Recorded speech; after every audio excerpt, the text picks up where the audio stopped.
Eu venho hypando Mortal Kombat 1 aqui no canal há um tempinho, e por um lado eu ainda estou hypado para o jogo, pois a gameplay, modo online e invasões prometem muito.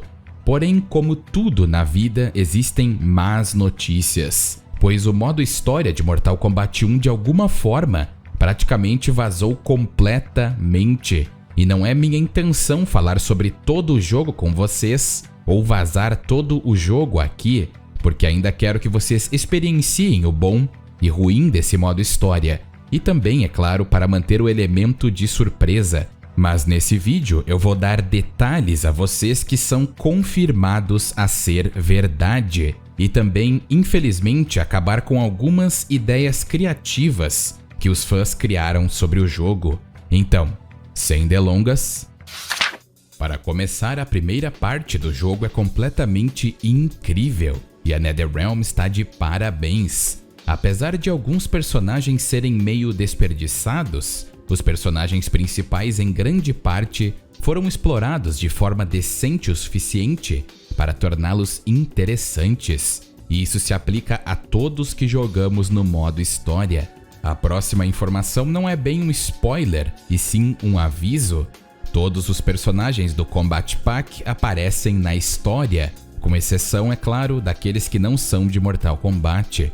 E eles têm seus movimentos totalmente liberados para a máquina, como sempre.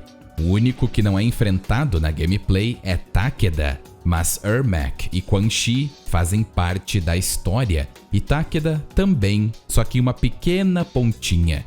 E eu diria que Quan Chi e Ermac têm papéis muito importantes, e Ermac em especial tem uma surpresa muito inesperada aos fãs, e inclusive é uma referência ao seu final não canônico de Mortal Kombat 9. E falando em Quan Chi, ele mudou o nome da Brotherhood of Shadow, ou o culto que tem Shinnok como seu deus, a conhecida Irmandade das Sombras, para Sisterhood of Shadows, que também significa Irmandade das Sombras, por assim dizer. Só que em inglês é mais ligado ao gênero feminino por causa que é Sisterhood. E essa mudança não altera em nada a história, mas é uma mudança meio que aleatória. E agora vamos para um papo mais interessante. Os deuses ancestrais existem, e o amuleto de Raiden foi criado pelos deuses e é a fonte dos seus poderes elétricos. E não se preocupem, pois isso ocorre bem no início do jogo, no capítulo de Raiden. Então não é um spoiler. E Liu Kang menciona os deuses ancestrais diversas vezes. E aqui vai um pequenino spoiler. O amuleto de Shinnok também existe e tem um papel bem pequeno na história, porque Liu Kang reiniciou a história e alterou certas ocasiões. Porém, muitas das coisas que conhecemos ainda assim está igual, só que um pouquinho diferente em alguns aspectos. A condição Tarkat de Mileena é conhecida por Sindel, e Shang Tsung tem um papel nisso, mas não da forma que você pensa. Não foi ele que colocou Tarkat nela, e sim outra ocasião que aconteceu e ela foi atacada. Existe uma cura temporária ao Tarkat, mas vocês vão saber mais sobre. E o capítulo de Mileena é um dos mais absurdos no quesito de power scaling, e ela vence oponentes que anteriormente eram poderosos pra caramba. E falando da realeza, Sindel e Li Mei têm um capítulo só delas, e a amizade das duas tem história por trás. Sub-Zero ou Bi-Han está extremamente poderoso, e muitos estavam preocupados que ele ia ser um porteiro por causa da cena com Madame Bo, que inclusive de fato tem o papel de Bo' Rai Cho. Mas não se preocupem, Bi-Han e Kuai Liang, inclusive até a Madame Bo, estava dentro da armação para testar os jovens guerreiros Raiden e Kung Lao. E Bi-Han derrotou pesos pesados, só que agora ele está muito mais deceptivo, por assim dizer. Já Kuai Liang é outro que está extremamente poderoso e teve seu respeito durante suas lutas. Inclusive, a cicatriz de Kuai Liang também ocorre de forma diferente, e ele vai ser o criador de algo fenomenal durante a jornada. O que é, eu não posso dizer. E já vou dizer logo de cara que a minha maior decepção desse jogo foi Havik. Ele não é nem de longe o que vocês estão pensando, especialmente se vocês estavam esperando um Havik mais na vibe das HQs ou da linha original.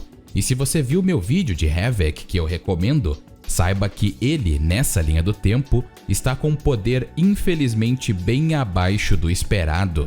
E sua aparência de caveira não é o que vocês pensam também. E durante a maior parte da história, ele está normal, e só depois de um evento que ele adere àquela clássica aparência.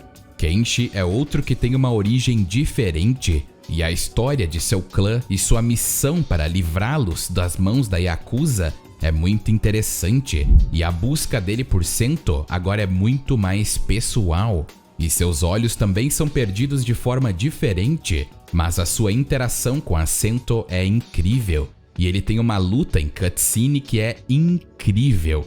E ele com certeza é um dos lutadores mais fortes dessa linha do tempo, junto, é claro, com Ashura. Acredito que a NetherRealm conseguiu enganar a nós sobre os vilões, mas eu já vou dizer de cara, Kronika não é uma força tão ativa na história. E sim Shang Tsung e Quan Chi. Eles sim são a verdadeira força por trás das ações nesse jogo. Shang Tsung, inclusive, aprendeu a mudar de forma com Reptile. Ou melhor, ele replicou os poderes de Reptile.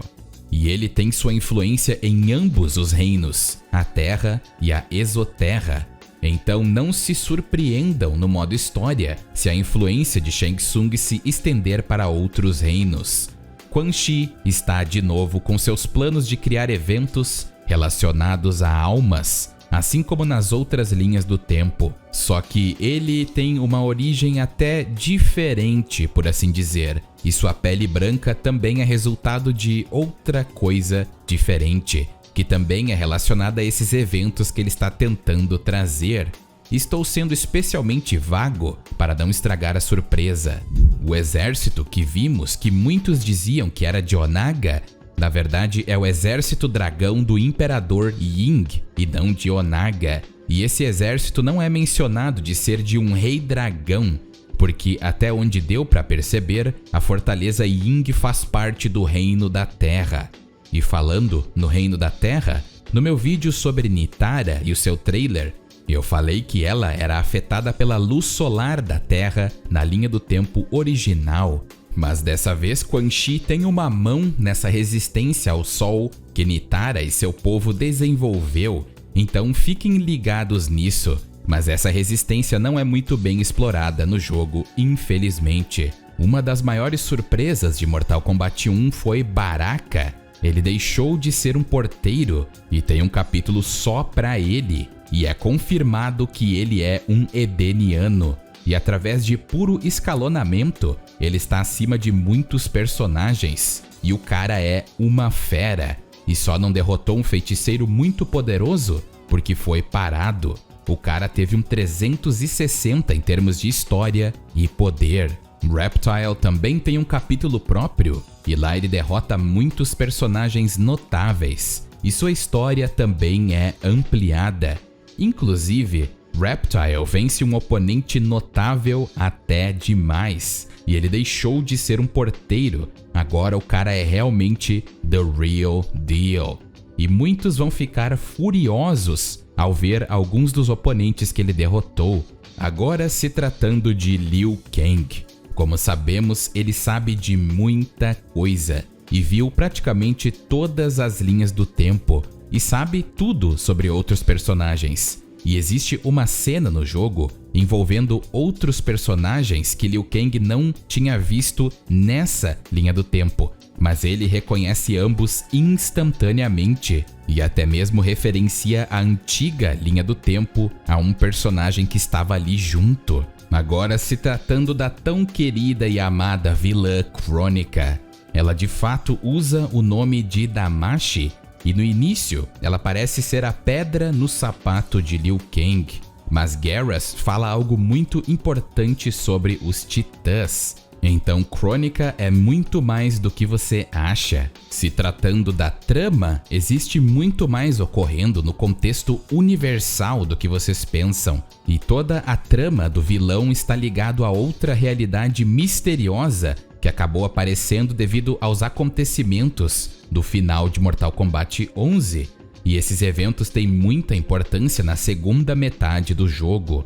Uma coisa que vai deixá-los confusos é que Liu Kang nesse jogo é referido como um semideus, ou um deus normal como os outros, porque agora, para a NetherRealm, semideuses são deuses normais, e não seres como Taven e Dagon, o que pode parecer meio confuso, mas enfim, Liu Kang é um deus completo. Em um momento do tempo, ele vai revelar que costumava ser mais poderoso do que todos os deuses ancestrais combinados, e ele era um titã, o guardião do tempo. No caso, ele era Liu Kang, o deus do fogo e trovão. Ele não era oficialmente um titã criado como Crônica, mas tinha um poder superior ao deles. E isso é só a ponta do iceberg. Garrus, em um ponto, faz uma revelação bombástica sobre linhas do tempo e diz que essa linha do tempo foi a primeira que Liu Kang criou e as outras foram todas criadas por Crônica. Garrus usa a palavra bilhões de linhas do tempo, e quando a linha do tempo ia muito longe, Crônica simplesmente resetava a história. Então a primeira linha do tempo, quando Shao Kahn obteve o poder de Blaze, provavelmente foi resetada por Crônica. Esse jogo foi uma jornada para Liu Kang, pois ele queria ser um deus comum que só observava os reinos e era o protetor da Terra. Mas ele acabou tendo que fazer algo muito difícil e uma escolha muito bombástica para a vida dele. E isso é muito importante na segunda metade do jogo. A parte final do jogo é completamente absurda em um mau sentido. E existem algumas coisas boas ali, mas infelizmente foi uma oportunidade desperdiçada. E só posso dizer que outros titãs vão se envolver na história. Mas eles não são o que vocês pensam. Eles não são os titãs que aparecem nos finais não canônicos de Mortal Kombat 11. Mas tecnicamente aqueles titãs são canônicos agora. E vocês vão ver o porquê. Os Kytinn, os Nakinata e até mesmo Kotal são mencionados durante a história. Mas com exceção dos Nakinatas, Kotal e os Kytinn nunca aparecem. Só digo a vocês para reduzir um pouco suas expectativas e abordarem o jogo com uma mente aberta, porque possivelmente ele vai te decepcionar bastante na segunda metade do jogo. Mas o jogo está lindo, com uma gameplay absurda, e espero que todos estejam bem. Cuidado com spoilers que podem comprometer a sua experiência e tenham um dia absurdo.